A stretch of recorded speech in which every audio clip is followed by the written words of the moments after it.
Bill Rawlins, welcome to the show. Thanks, Brett.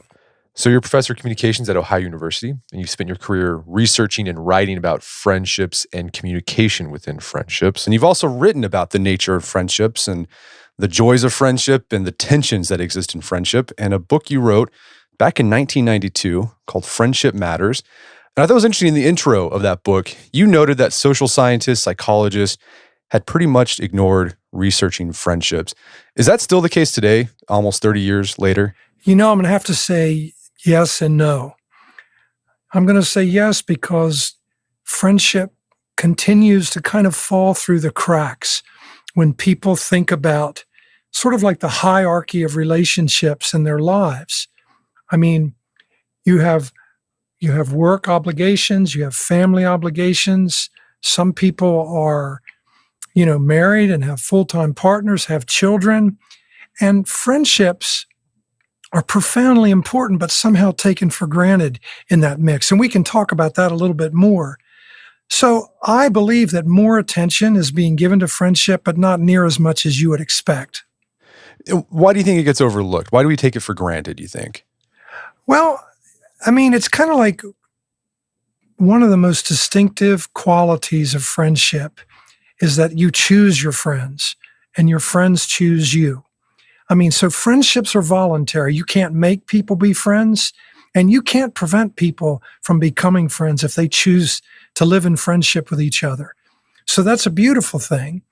However, when you think about friendship, that contrasts with some of the other relationships that are a really important part of our lives. You look at family, that's a blood bond. You're never not someone's son, someone's father, someone's brother or sister. You are always related by blood. You can't wish that away.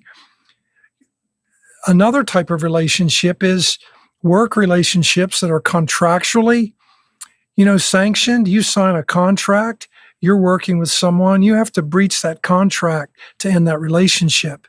You think about marriage. Marriage is both a legal bond and in many cases a religiously sanctioned bond. And people have to be divorced to not be married anymore.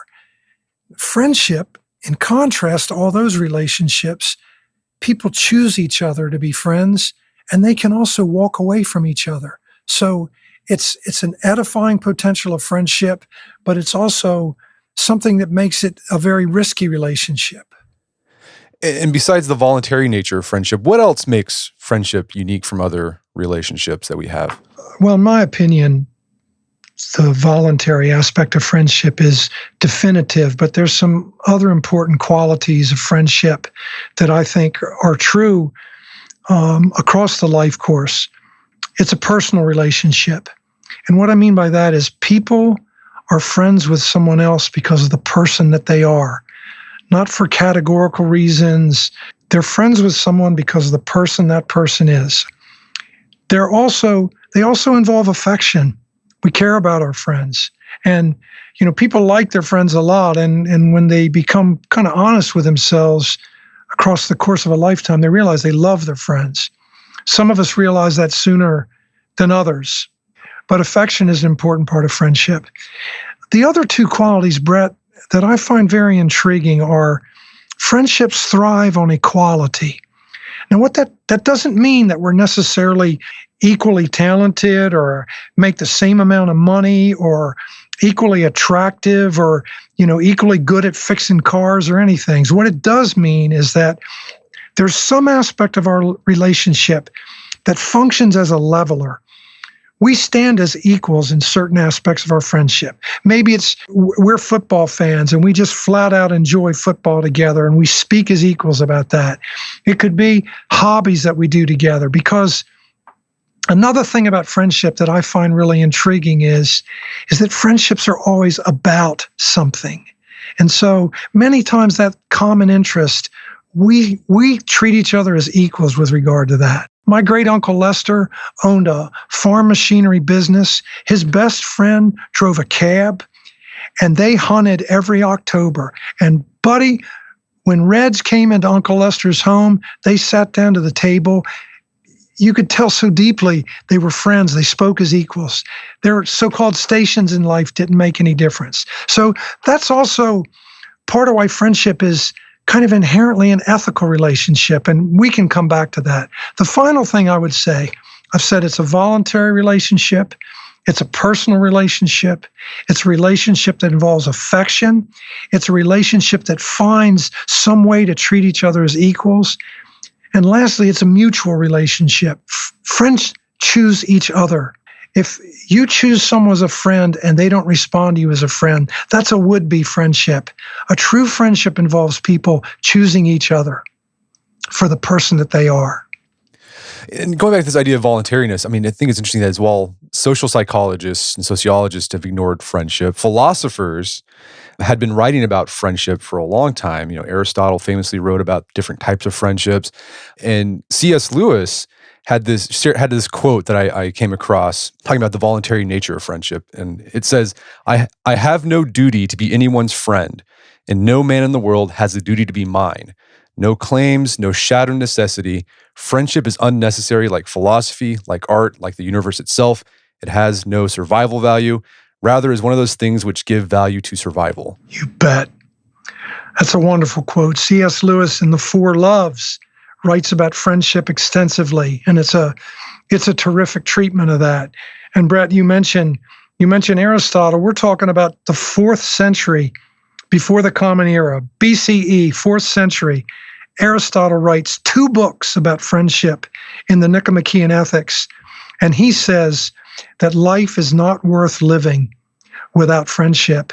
And I've talked to people 100 years old who have said that very same thing. They've said, my life would not have been worth living without my friends. And so I like how he says, it's not necessary like all these incredibly necessary things are, but it is something that we choose. And it's something that we kind of have to live up to. I don't want to get ahead of ourselves, but it's part of the genius of friendship. Because we choose each other, and because you can't make people be friends, it's very flexible. Theoretically, we could make friends with anyone, and that's a really promising potential of friendship. We could reach across differences. We could reach across all kinds of divides and treat each other as friends. But this voluntary aspect and the fact that I talked with you about earlier about there aren't these external sanctions that preserve friendship, no contracts, no blood. Friendships are susceptible to circumstances. Throughout our lives, friendships can end because of things outside of the friendship, not because of what's going on between the two friends. So we choose each other, and that gives it a lot of flexibility, but it's also very susceptible to circumstances. Well, that's what you talk about. That's the focus of your book, Friendship Matters, is that because of the nature of friendship, that it's voluntary, it's equal, there's a role for affection, and people mutually want to be friends with another. There are these tensions that can arise. And that first tension you talk about is the tension between the freedom to be independent and the freedom to be dependent. How does that tension play out in a friendship? I appreciate you raising that. When I first began studying friendships in depth, and this has been my life's work, Brett. I've studied friendship since 1978.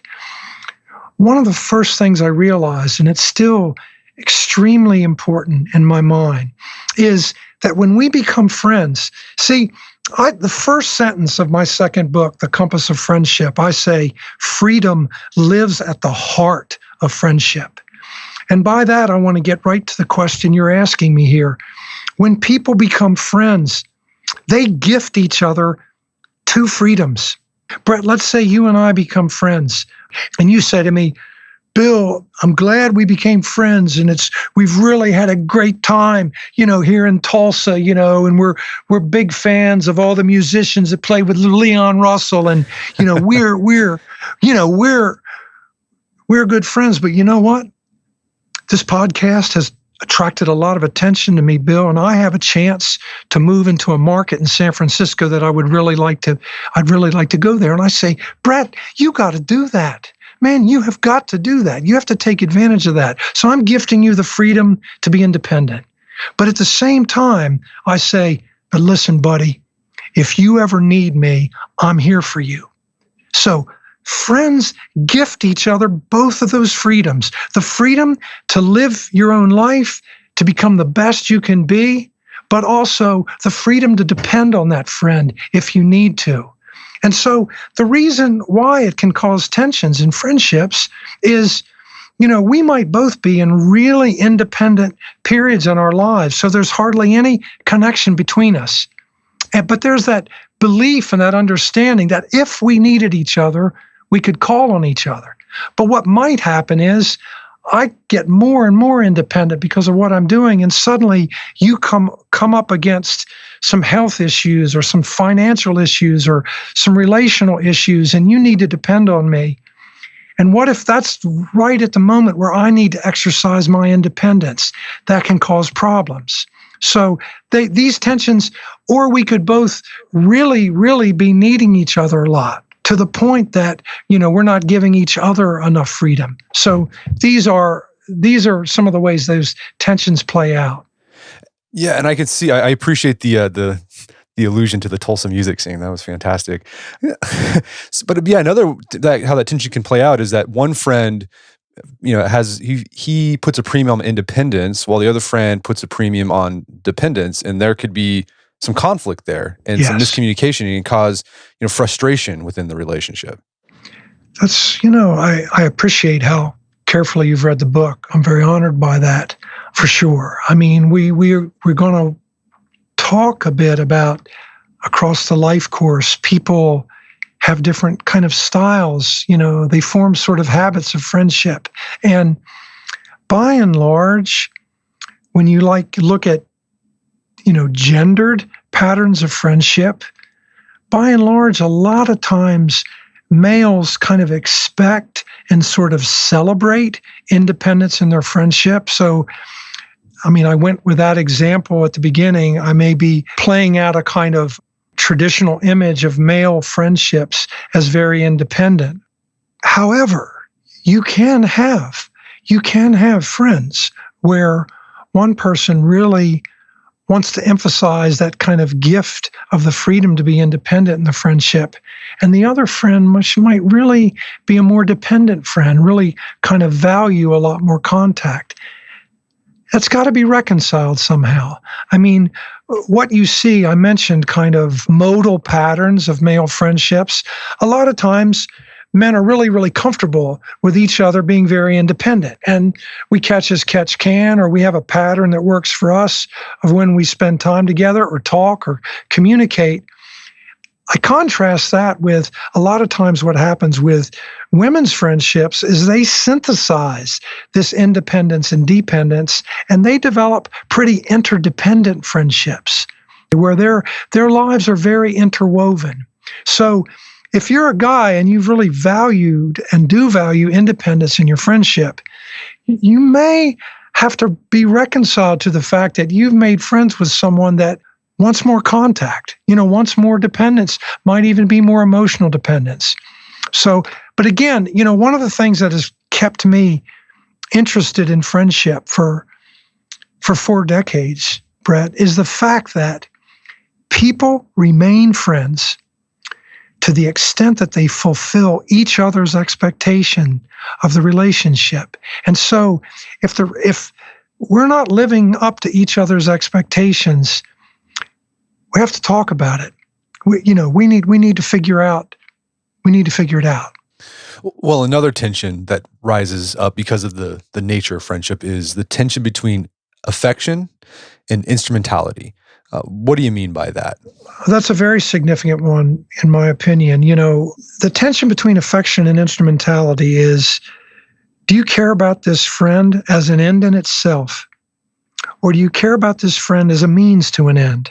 Now, there are different times in our life where we flat out need each other, and that's understood. But if someone feels like the primary reason that someone is a friend with them, to advance at work or, because across the life course, let's look at it like that. This is a real tough tension for adolescents.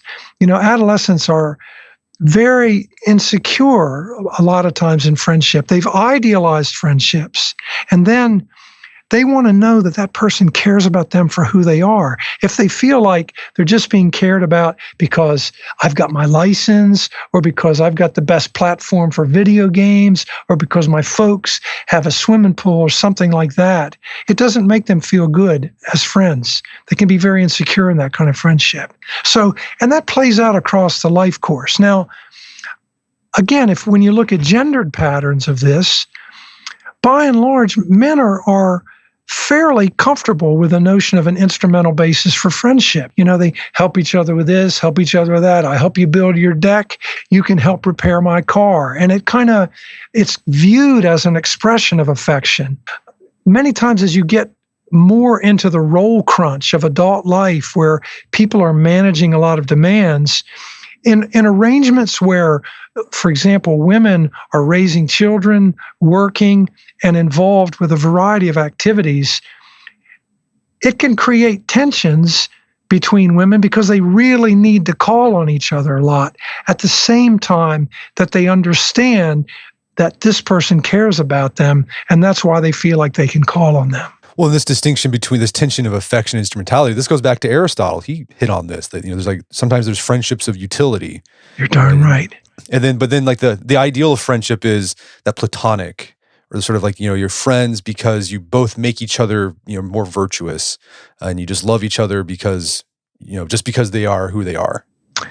You're exactly right. I mean, Aristotle, the friendship of utility, he wasn't very proud of. He said, such friendships end when the utility is over. He prefers friendships of pleasure, which is friends who enjoy each other. And I really kind of like that Aristotle celebrates this, because part of what friendship is about is deciding what's the well-lived life. What does it mean to live well? What does it mean to be a good person? And you alluded to this, Brett. The friendship of pleasure is on the way there because we enjoy each other and we share pleasure in things. That's an important part of friendship. I would argue across the life course, it still is. But where Aristotle, what he really celebrates is what you might call, he called it true friendship. Some people call it character friendship. And that's the kind of sort of the ideal of friendship that I have in mind when I'm talking with you about a lot of these characteristics. I'm gravitating towards a notion of true friendship like Aristotle would celebrate, where he calls it mutual well-wishing of each other for their own sake. We're caring about each other for our own sake, kind of what I call the personal. And I'm curious, you've been studying friendship for 40 years. Have you been looking at how social media has affected this tension? Because my hunch is social media promotes sort of a more instrumental friendship, right? You use friends to, I don't know, gain status in the Instagram world or whatever. But it could be used for affection, but I see it can be used primarily for instrumentality. I just met a couple hours ago with a capstone course on friendship with 24 seniors in college. And they're talking about the very thing you just mentioned there.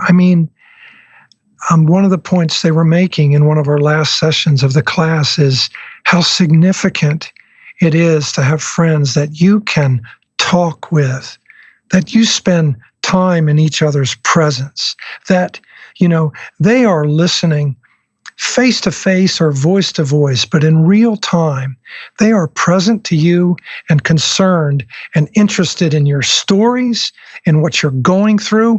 And they talked about, almost as you've raised the question, how all the gadgets and all the platforms have thinned that out. And in some ways, kind of buttonholed friendship, put friendships in certain categories. And then across the whole array of platforms, I do think it becomes very instrumental for social status to literally present the appearance of enjoying life, present the appearance of all of these activities, while meanwhile they're saying, students have talked to me, they say even getting together for class reunions doesn't have the meaning it used to have, because everybody knows all these things about each other. Everybody's already made these assessments about each other, but they haven't talked with each other. Then another tension that pops up in friendships is the tension between judgment and acceptance. And I thought this was one of the more interesting ones. I've seen that in my own friendships. Tell us about that tension. This tension, I find it captivating, and I'm glad you do. I find it very, very significant. It goes like this. We expect our friends to accept us. One of my favorite descriptions of a friend is someone who sees me in ways that I like to be seen. When we come in the presence of a friend of ours, you can kind of see in how they're responding to you. It makes you feel, it's just very affirming, okay? It's a very important part of friendship. We expect our friends to accept us, but what the tension arises because we have judged that person to be worthy of our friendship. We don't make friends with just anybody. We make friends with people who we respect, people we admire. We like their sense of humor. We like their humanity. We like any number of things we might like about them, and we like their character. And so we accept them as our friends, and they accept us as their friends. But that's because we have judged each other to be worthy of our acceptance. So what happens is, and this is why it's a dialectical tension. It's both mutually conditioning and mutually opposing. It's conditioning because we've judged each other to be worthy of acceptance, but it's opposing because we don't enjoy being judged by our friends. I think there's a lot of times when friends seek out friends and they ask them their opinion on something, and it's not always clear whether they want to get just supported and have the friends support them, accept them, or if they want the friend's judgment. Okay, this is a tension where, I wasn't asking to be criticized. I wasn't asking for you to judge me. I just wanted your support. But at another point in time, I may very well flat out want to know what you think. So I think this has to be understood and navigated by friends. The thing that was interesting to me is that friends many times will judge their friends because they care. They're judging because they care.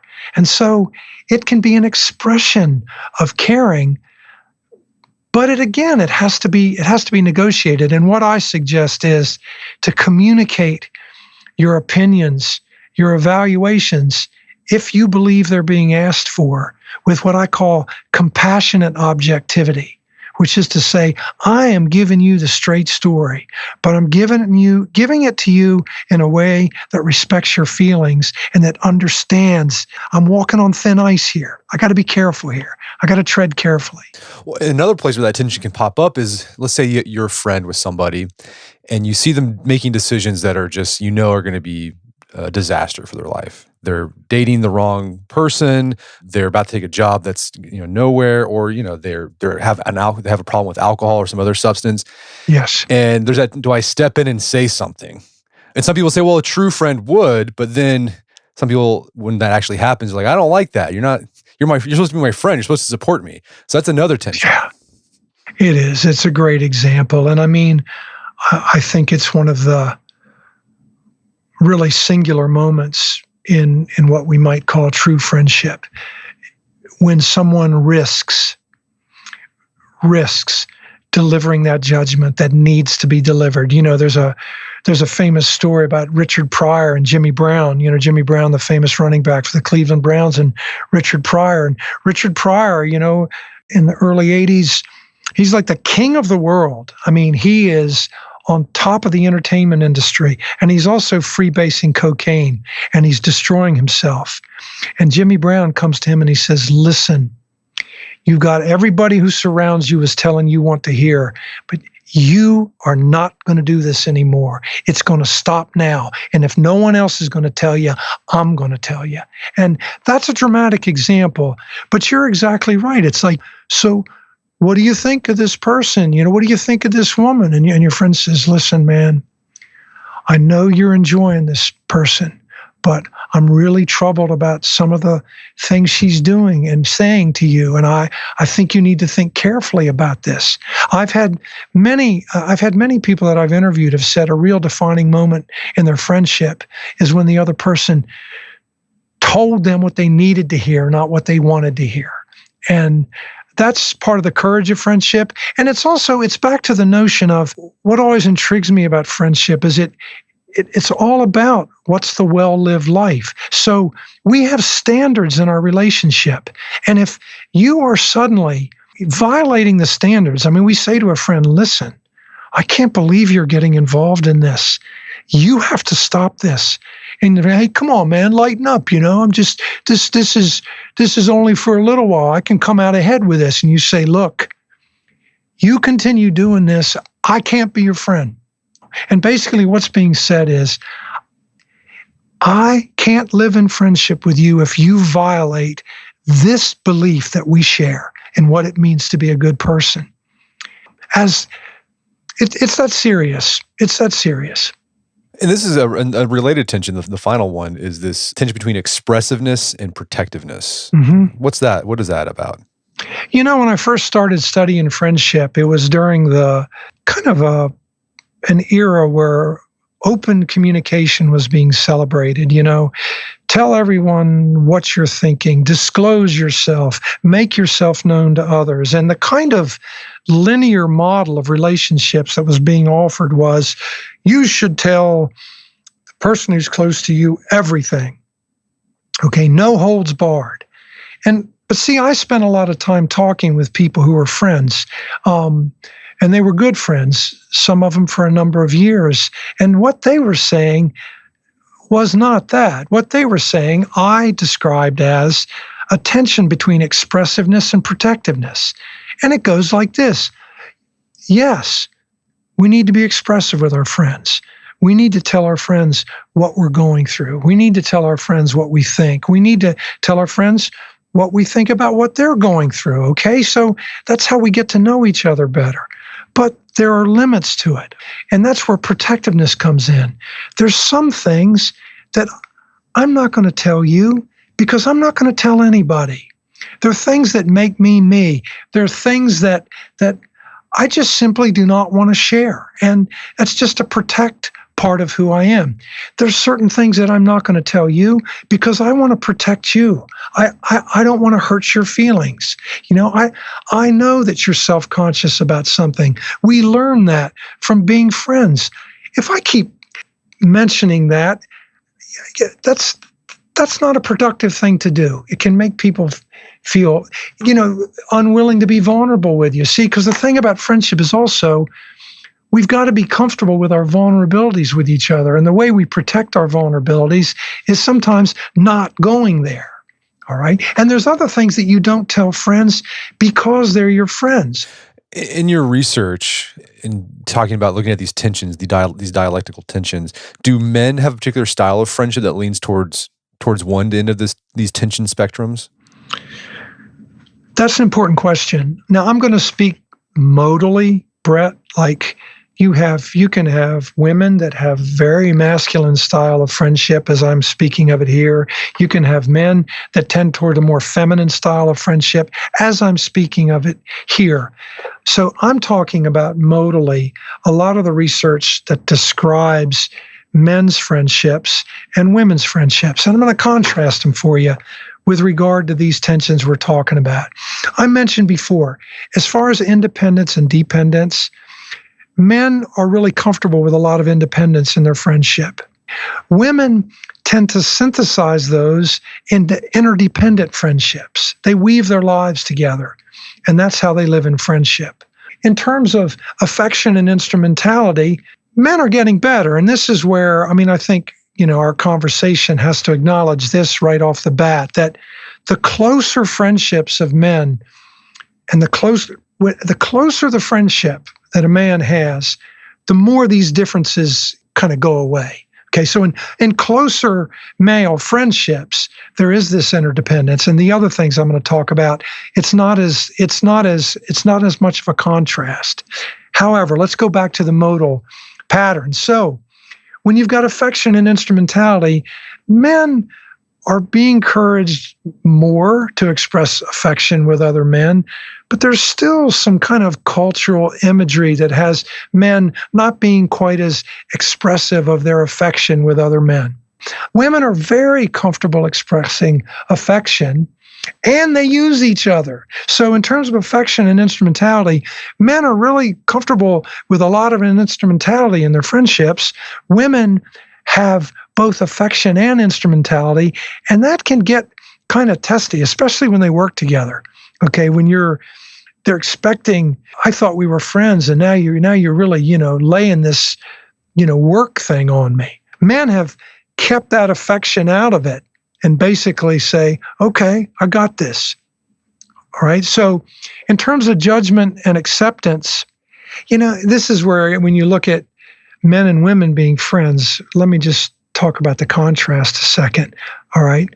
Men don't spend a lot of time judging each other. It's sort of like accepting each other. Okay. If you want to do it, do it. Unless something serious like you and I were talking about a few minutes ago. But by and large, hey, do what you want. Go ahead. If you want to do that, women will be more judgmental of each other. This is kind of the famous drama of women's friendships. Because they care, they're going to judge. Men aren't quite as worried about being seen as caring, so they're going to accept a lot of things. And when I talk to women, they say one of the things that they like about being friends with men is nothing much bothers them. But when you talk to men, one of the things they really like about being friends with women is women really care and are concerned about what's happening to them. But I mean, another sort of this idea you hear is that people say that modern men don't have good friendships. Do you think that's true, or are we misjudging male friendships based on a standard of female friendships? I'm glad you asked me that right there. I would like to just quickly tell you expressiveness and protectiveness, and then I'm going to answer your question, okay? Sure. In terms of expressiveness and protectiveness, women are more disclosive and tend to say more what they're thinking in their friendships. Men are more protective. In other words, they keep their thoughts to themselves. And in some ways, that's celebrated in our culture. Now, however, I want to look your question in the eye. There's a few things I want to say. I do believe that we're starting to see more and more encouragement for men, to be able to care about their friends, openly care about their friends, and express affection. I mean, you see the "I love you, man," and men have this way of hugging each other and patting each other on the back, and that's okay. But I mean, even beyond that, I think, especially when you get a little farther along in what I call living life for keeps, you really, all of us come to realize how much we love our friends, and I think are more inclined to express that. So what I'm going to say is, first of all, I think that, yes, I think that by and large, in my book, when I was really after an understanding of how close friendships are made and sustained across the life course, I felt that there were a lot of things that women do in their friendships that would help men to understand how to do. So I think when people say that men's friendships are lacking in something, I think they are holding them up to a standard that in a lot of ways has been composed by how women conduct their friendships. Now, I say that with all respect. Having said that, I want to say that I think it's a little bit off the mark. First of all, because men are getting better and feeling called to respond and express affection for their friends in more forthcoming ways. But the other thing I want to say is this. You have to back off a second and realize when we talk about affection and instrumentality, and when we talk about character, and we talk about friendships being about something, that's a really important aspect, almost architecture of men's friendships. And it goes like this.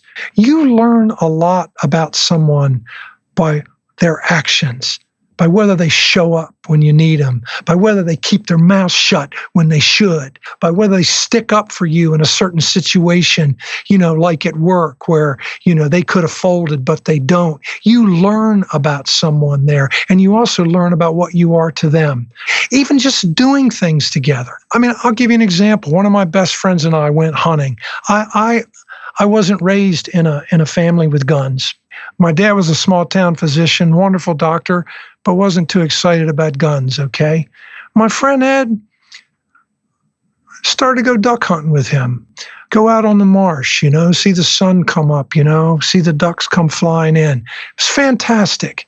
And, the point wasn't so much to shoot the ducks, although I was very proud that I was able to once or twice, and we ate them. But that wasn't the whole point. The point was to spend time together and to have this experience. So I'm out on the marsh. We're walking out.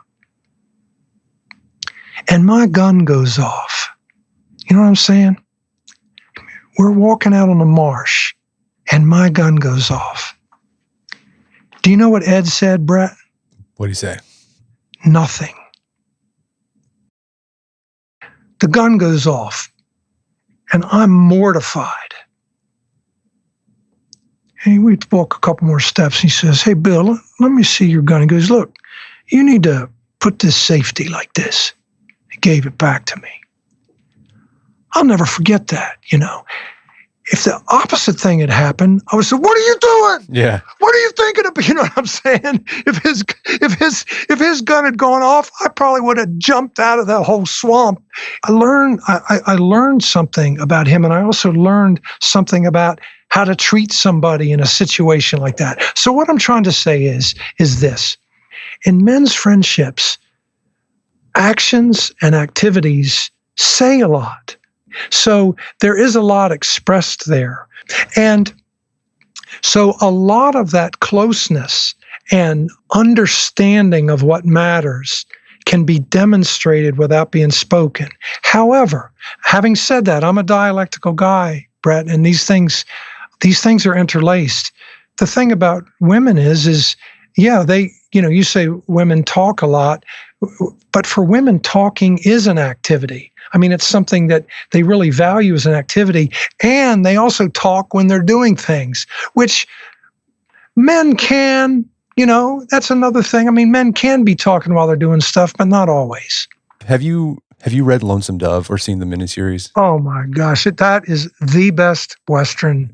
It is. Period. That's my opinion. It's the best Western ever. I agree. I've read the book like 5 times. Yes. I named my kid Awesome. Gus after Gus McRae. Oh my gosh, Augustus. But as you were talking about that, like how men maybe show affection differently from women, it reminded me of Gus and Woodrow's relationship in the book. Like they were friends, and you're kind of like, why are they friends? They have so much like not in common, but they knew how, they understood each other, and oftentimes like they showed affection by like leaving things left unsaid. Exactly. I mean, that's a terrific example to bring up. I mean, I've read the book several times myself, Brett, and I think I'm a communication professor, and I think the description of their interaction and their description of how they are in each other's presence and what they say to each other. I think you're right. I mean, and of course, their friendship was about something. Their friendship was about, first of all, bringing peace to the West, however you want to say it. They were law officers, and they could really depend on each other in that way, we presume, because now they're friends, and what their friendship is about is raising cattle. And then it becomes about Carl's desire to go to Montana.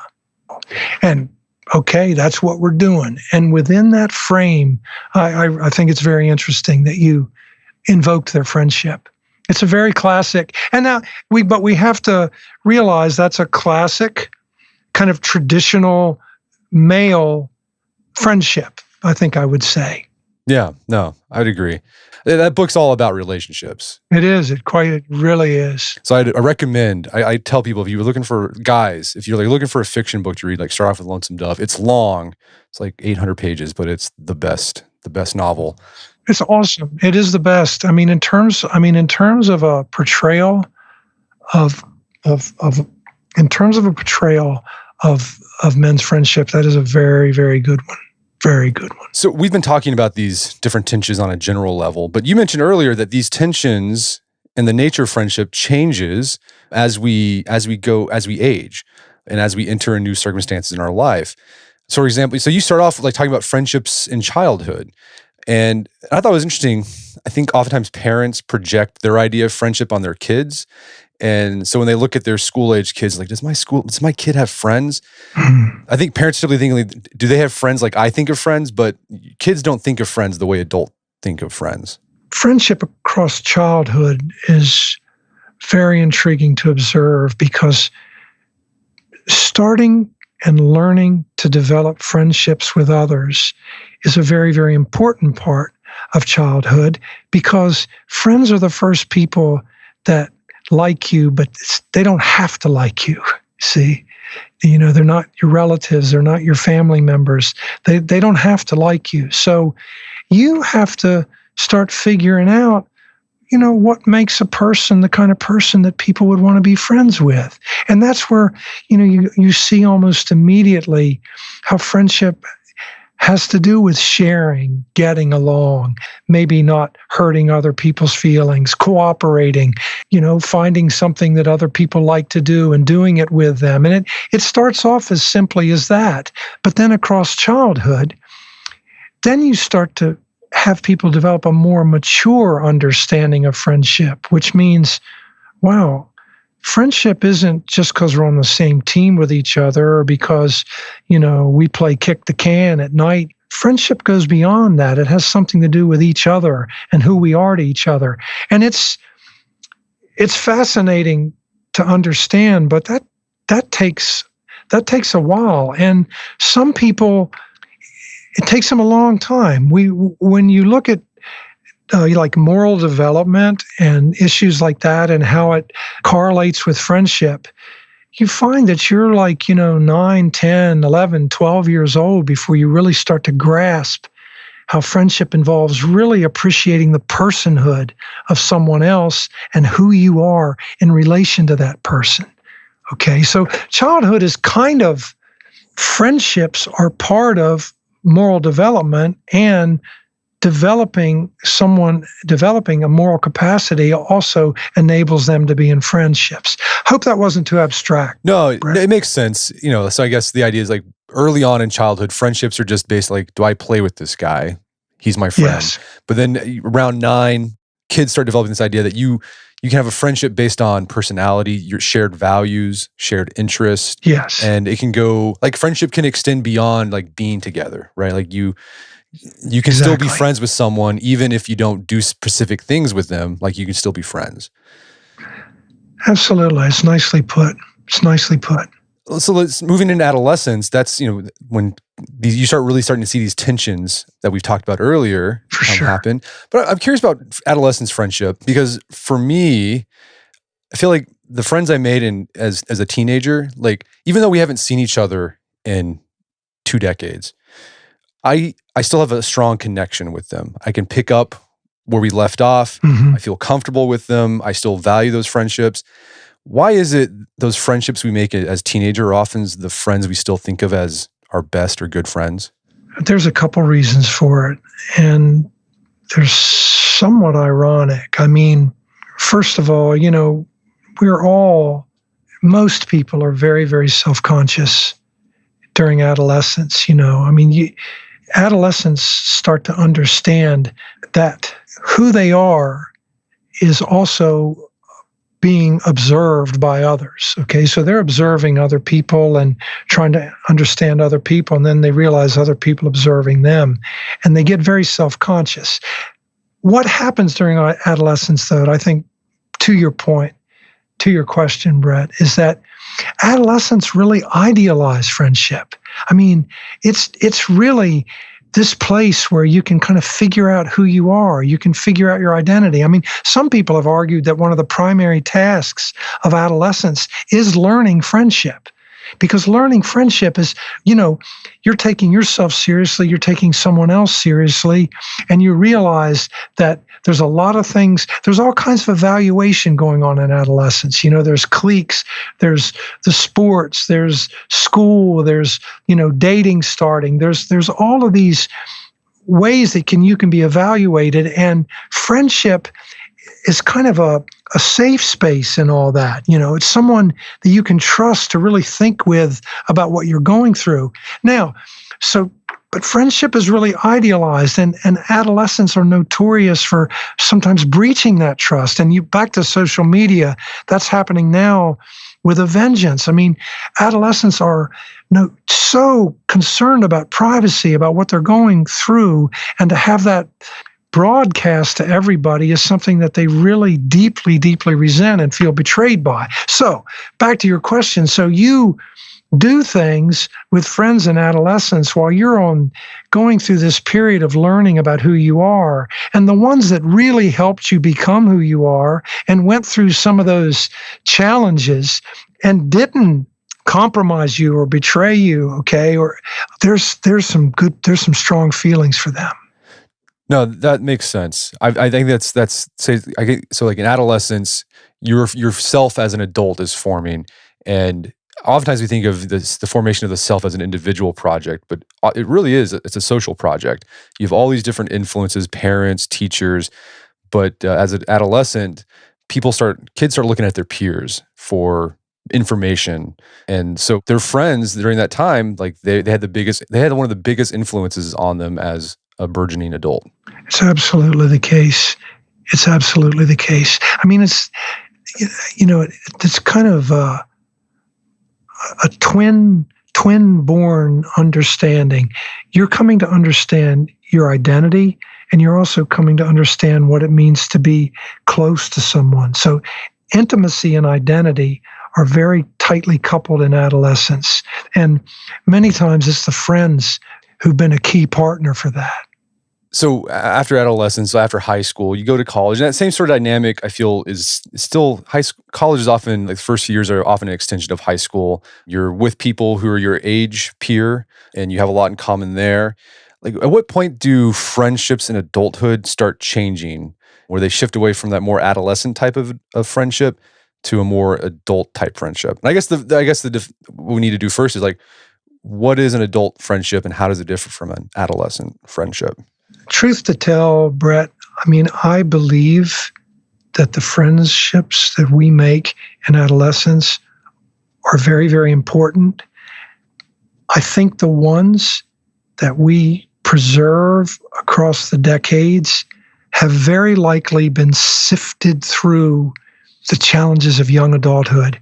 You have to ask yourself if the friends you're thinking about having made them during adolescence, I would argue that they really got refined during young adulthood. See, I think adolescence is very important, but here's the difference, and you're asking for a difference here.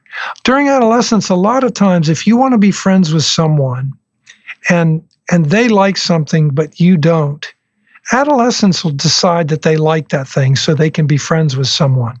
You know what I mean? It's a tractable self. It's like, I'll maybe play down what I thought was cool if you think this is cool, if I can be your friend. Sometimes it's more mutually decided, but I'm arguing that adolescents are more likely to change who they are, to become friends with someone. When you get to young adulthood, you can run into someone and it's like, say a rock band, it's like you find out they like Journey. You're like, Journey? Are you kidding me?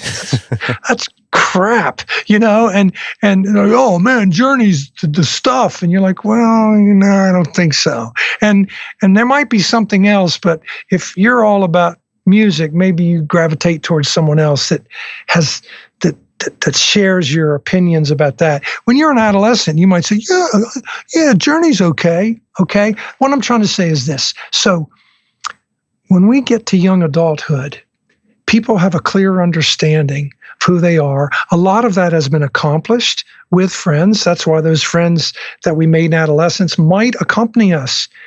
Okay, but a lot of times into college and into young adulthood. But the transition to college, Brett, is one of the loneliest times in the entire life course. People report more loneliness then than any other time in the life course. And a lot of the reason is because all of a sudden, I thought I knew who I was, and I had all these friends that celebrated that, and I'm in a different situation with a lot of really interesting people who don't see things the same way I do.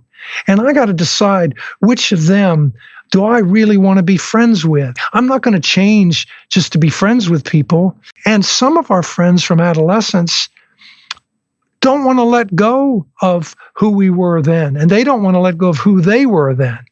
And then there's some people who, when they come into young adulthood, many people are really trying to figure out now, what does adulthood hold for me? So across young adulthood, you're figuring out, you're really refining and figuring out what you might want to do for a living, what your sexual identity is and what romance means to you. You might be figuring out hobbies and all these things, and you're figuring them out in a really unencumbered way, because now you're away from home. And these are people who are privileged enough to go to college. Brett, I'm talking about people who've been gifted the opportunity to go to college. I know there's other ways this can happen, but I'm speaking about the college setting. So what happens, I think, across young adulthood is kind of bittersweet, is the very people in young adulthood, and again, to be fair to your point about adolescence, some of these people very well may have been friends initially during adolescence. Others we made during young adulthood, when we're really with a bunch of people who are excited about their possibilities, trying to equip themselves for the future, trying to figure out, what are the things that they're really excited about now that they kind of understand who they are. And these friends help us make these choices, like we were talking about earlier. What do you think of this woman? And your friends say, listen, man, you are lucky. You better take care of her. You are lucky to have her. Or your friend says, hey, man, come on, watch out. You better not, you watch out for her. Anyway, our friends help us. You say, hey, I've got an interview with this company. What do you think? Our friends help us make a lot of decisions. This is this judging together about relationships, about, work, about recreation, that suddenly is kind of designs how our life is going to be organized. By the end of young adulthood, our lives are organized in certain ways, much of which is a function of decisions we've made with friends. But the irony is then we're so committed and involved in these other things, we have less time for the friends. Yeah, so that brings us to adulthood, where making friends is really hard as an adult. I'd say like from your 30s, I mean, you talk about in the study, like 30s to like 50s, basically, until the kids get out of the house. A lot of adults say they don't have a lot of friends. When I said to you about friendship's susceptibility to circumstances, what I would say is, and I'm going to come right directly to adulthood, but once people develop a mature capacity for friendship and start to develop friendships that kind of have the attributes we've been talking about, all right, the greatest determinant of whether friendships are going to be preserved or not is what's going on outside of the friendship. Have you taken a job that now takes you to the other side of the country? Have you married someone who doesn't like me very much? Okay. Have you had children? In other words, what happens and really starts to, in many ways, specify, that's a bit too strong of the word, but kind of articulates the conditions for friendship, is how your life is organized. I mean, when I say friendships are susceptible to circumstances, I am saying that many times, whether we can be friends with people as adulthood really starts to unfold depends on how our lives are organized. That's why you might find people with young children who are very different ages, but they're all about their young children. And so they're able to kind of coordinate their friendship and enjoy each other as friends around that activity. Other people who are all about work, that's the thing that we realized some years ago. It's like, if you're working all the time, you better hope that you have some people there that you might be able to be friends with, because there's not going to be time otherwise to have friends. That's what I'm talking about here. So it seems like friendship gets compartmentalized in a lot of ways in adulthood. Like you have like maybe church friends, or you have a work friend, or you have a neighbor friend. And you might talk to each other and have friendship based on your neighborliness, but it might not go beyond that. It might just stay there. I'm glad you mentioned that. It's something I wanted to say early on because it broadens the discussion of friendship in an important way. And you asked me what makes friendship distinctive. There's one other thing I would want to say here just adamantly, and that is this. Friendship can be a freestanding relationship. In other words, we are friends. And that's kind of how we've been talking about it, because then all of a sudden there's all these other responsibilities and roles that might compete with our opportunity to just flat out hang out together, right? Right? So you've got freestanding friends. We are friends. But the other aspect about friendship is friendship can be a dimension of other relationships. So we can become friends with our spouse. We can become friends with coworkers. We can become friends with people that we maybe are in some kind of club or civic association with. We can become friends with them. It can become a dimension of other relationships. And that's part of the genius of friendship, is at the same time that it's susceptible to how our lives are organized, it also can be a dimension of other relationships. So across the life course, a lot of times children at a certain point might choose to be friends with their parents. They're not going to see their parents because they have to. They're going to see their parents because they like them or love them, because they want to spend time with them. And and they found a way to interact more as equals. Why? Because we like doing this together. Because the parent realizes that the son knows a lot more about this than the parent does. So they found a dimension of their relationship to interact as equals, to interact as friends. We can become friends with coworkers. So now the risk, as you kind of implied, the risk of some of these friendships later on in life is that they start to be primarily matters of convenience, and it is a dimension of the relationship, but the relationship is still primarily driven by work or some other role responsibility. And so then the susceptibility returns, friendship susceptibility. Yeah. I thought another interesting point you talk about friendships as an adult that I've seen in my own life is for, childhood and adolescence, early adulthood, most of your friends are about your same age. In adulthood, that's sort of like the whole, you don't really care how old your friends are. They can't be too old, but they can't be too young. But you might have friends who are 7 years older than you, 7 years younger than you, and you're okay with that. And that wouldn't be the case when you're an adolescent. Absolutely. And again, I think that the reason for that is because we have something in common that's more important than age. Early on in life, we've got really limited understanding. And, that brings up an irony that I'm going to mention in a second. But yes, I think during adulthood, the primary obstacle to friendship in adulthood is time. Okay. The deepest chasm between anybody in adulthood is time. Okay. So, sometimes I talk about the notion of functional proximity. It's like you might live in a neighborhood where you don't even get to know this person 2 doors down on the left, because their life is organized very differently from yours. And you might wave to them when they're, going to the bus stop or whatever. Okay. But you might have someone, who knows? You're working a lot of stuff that's mediated, but your lives, there's functional proximity. This person lives 2 towns away, but we show up at this studio and we work together. So our lives are more interwoven than someone who lives 500 feet from me. The issue I'm trying to mention is, in terms of, for there to, like, the age difference, I think what matters is how are our lives organized, and how does the organization of our lives allow us to share things we care about. So let's talk about how friendship changes and how these tensions of friendship can amplify at work when you try to make friends at work. And for most people, you said most people don't have time to make friends outside of work, so they look to work to find friends.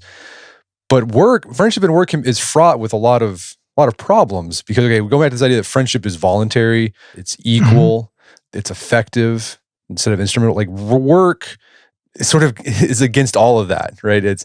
There are hierarchies in work. Work is about instrumentality. So how do people manage to make friends at work, and what tensions they have to navigate with friendships at work? Quite so. One thing I would say is that the culture of the workplace is a very significant issue.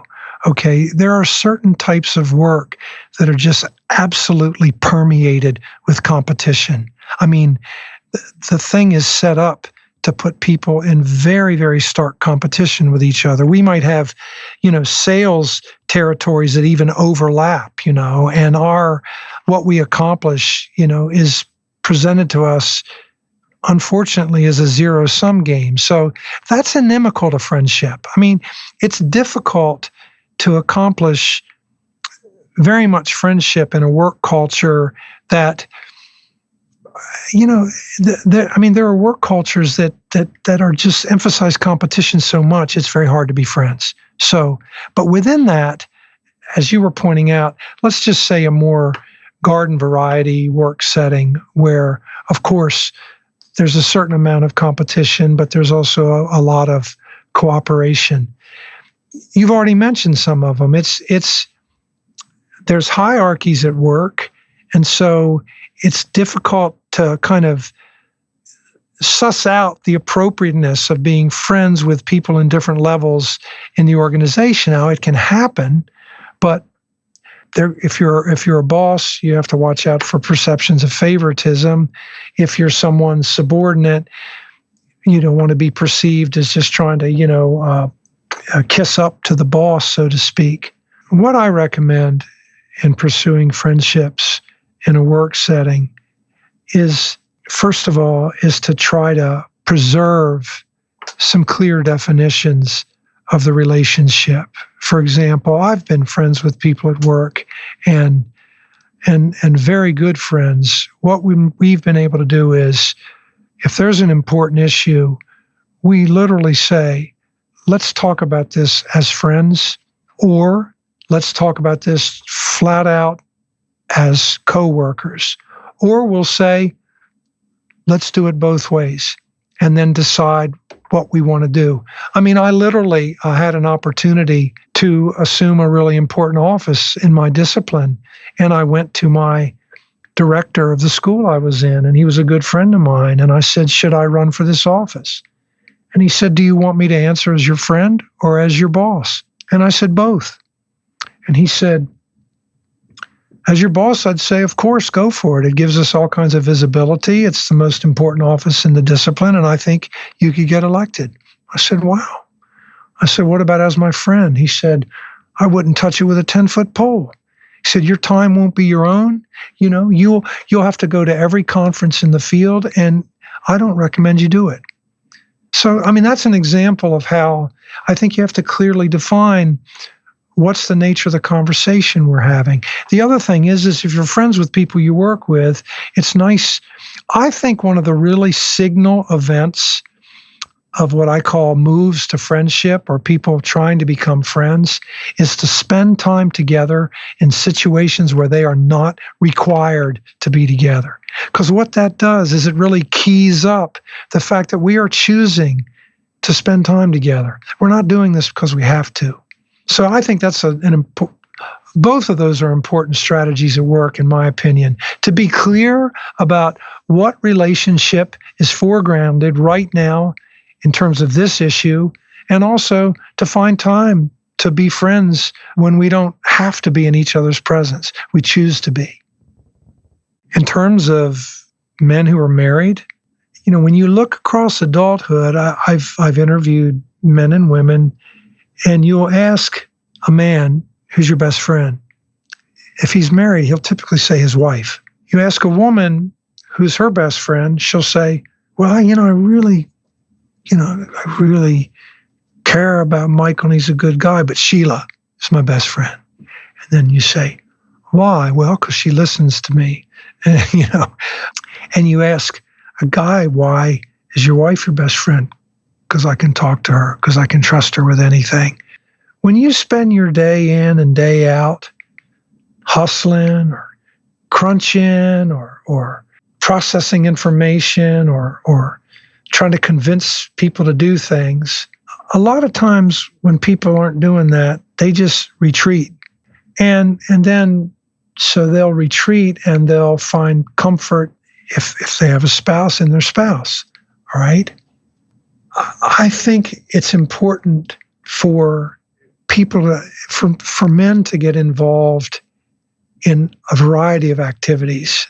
I really do. I think it's important to try to get involved with doing different things than work. Because, as you said, if all you've done is focus on work and raising your children, when your children leave and when you're not as excited about doing everything you possibly can for work and are starting to think about other things in life, you're going to need to figure out how to connect with people that might share interests that you have.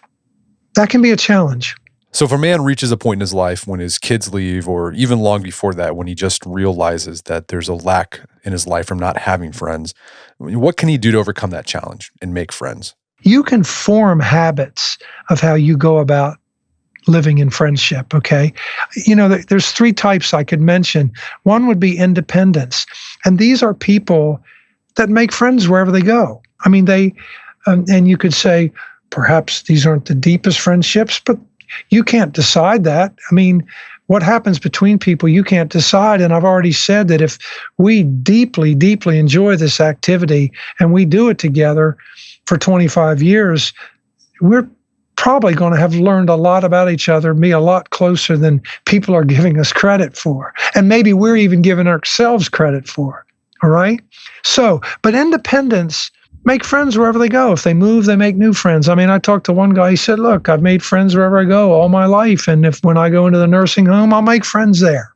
So there's people that will put in the effort, get out there and socialize. All right.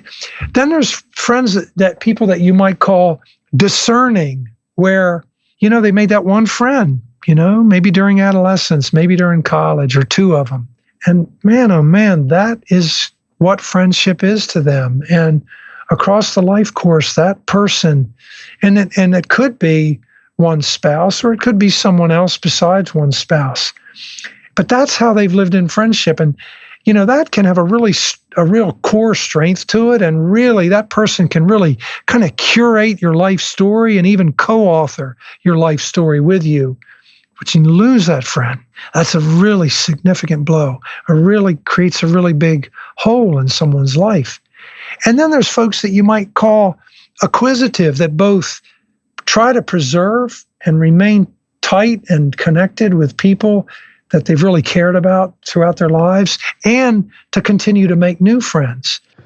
So it sounds like it's great to maintain your tight-knit friendships in the past throughout your life, but to also remain open to making new friendships. And that might mean opening up and broadening what you might consider a friend, and being okay with just having a gym buddy or whatever, because that person could become one of your close friends eventually. Exactly. I mean, if I was to make some recommendations, I would say a few things.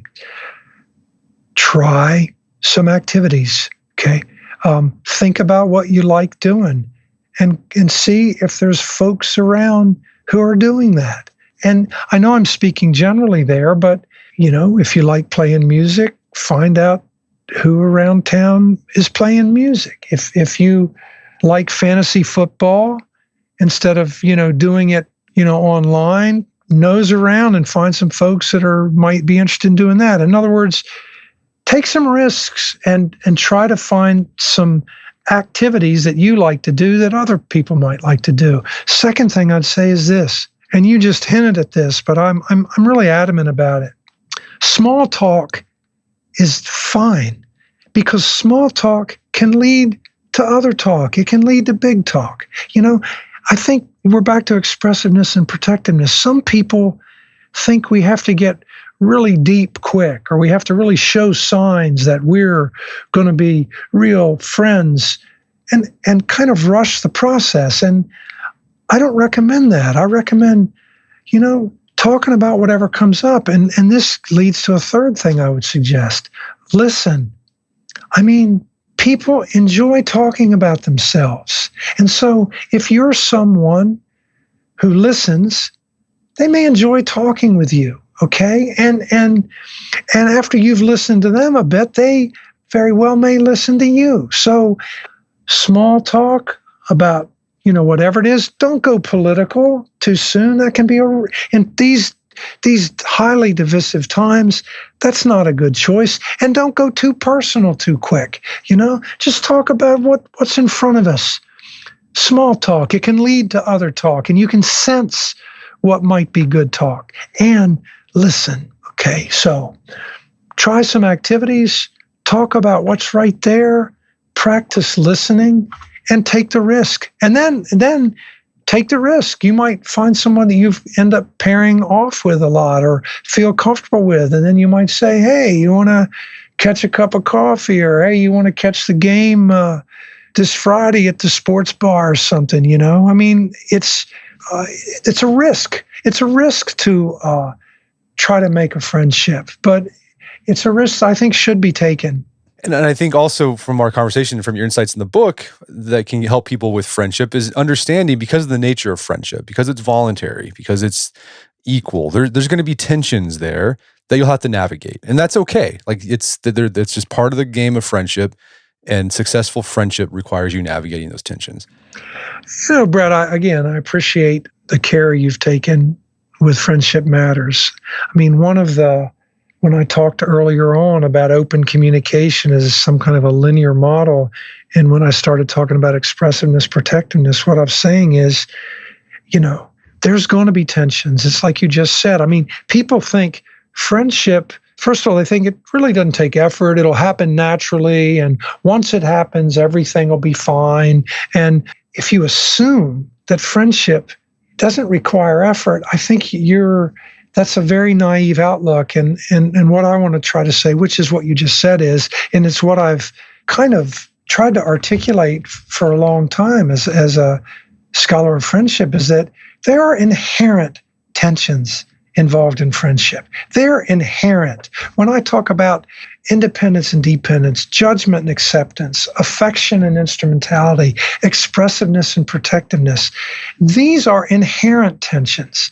All friendships experience them to greater or lesser degrees. So if you're in a friendship and you start to notice this tension, try to talk about it. And even before that, realize that it's not that unusual.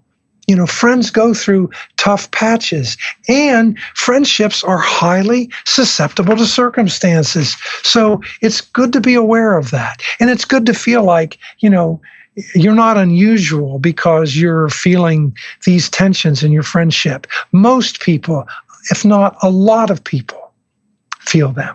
Well, Bill, this has been a great conversation. Thanks so much for your time. It's been an absolute pleasure. Well, I'm happy to talk with you, Brett. I've appreciated your questions. My guest today was Bill Rawlins. He's the author of the book Friendship Matters, as well as other books on friendship. They're all available on Amazon.com. You can also check out our show notes at aom.is/friendship, where you can find links to resources where you can delve deeper into this topic.